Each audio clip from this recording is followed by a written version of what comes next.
When adjusting the rear ruckus brake, you have to be a little bit careful, careful than the front wheel, because we're going to do it the same way, but the rear wheel, it has the gears going through it, so that can give you kind of a false sense of what is tightened, what is not.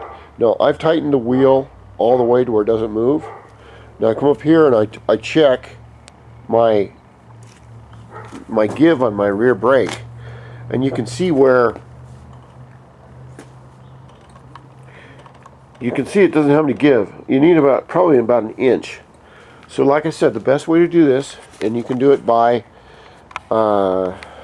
practice, but the one thing you want to make sure is that err on the side of caution as far as the rear wheel goes. It's locked up right now, so we go down to the adjuster and we want to back it off to where the brake is not grabbing the rear wheel. See?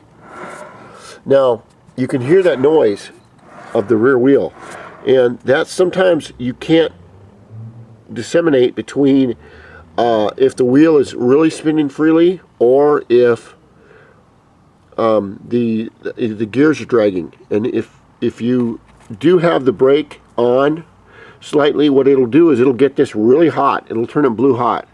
So what I would suggest is to back it off two or three clicks, 2 or 3 turns where you think you have it, and then to come up here, and this is all by practice, you know, trial and error.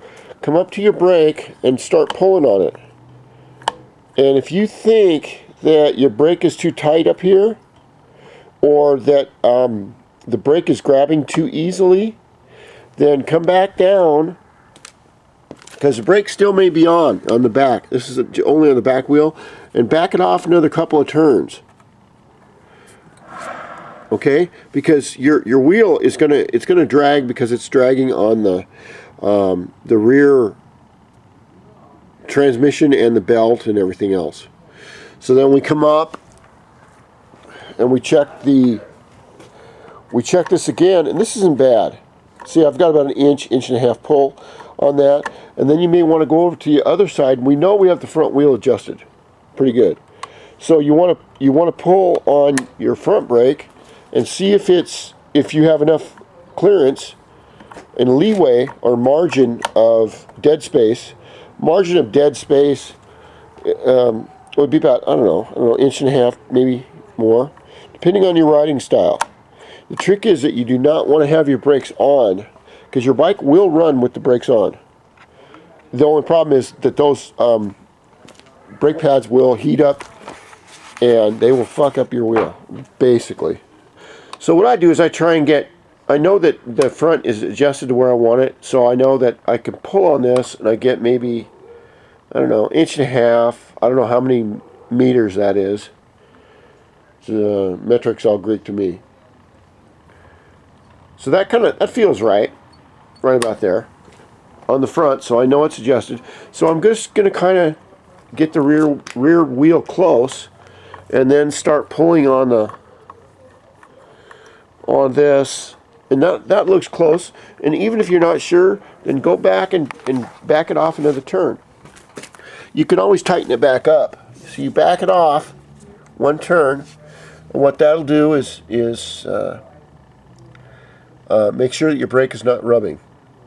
And always remember to put the spring in right here. Okay? This spring, this manages to drop out and get lost. This one, and this center piece right here. Alright? So always put those in a little bag or something when you're doing that. Now, the next thing we do is I'm going to put on some safety glasses, install the battery, and see if she cranks up. I may even kickstart it. I'll give you some tricks for starting a bike that's been sitting a long time. It's a little different than tricks for starting a new motorcycle, which I probably should not do that way. I'll get into that on the next video. But it is spring, the bike's been sitting a long time, and I know it's started, but like my Dio hasn't, but it hasn't been rebuilt, so I'll show you some tricks on that.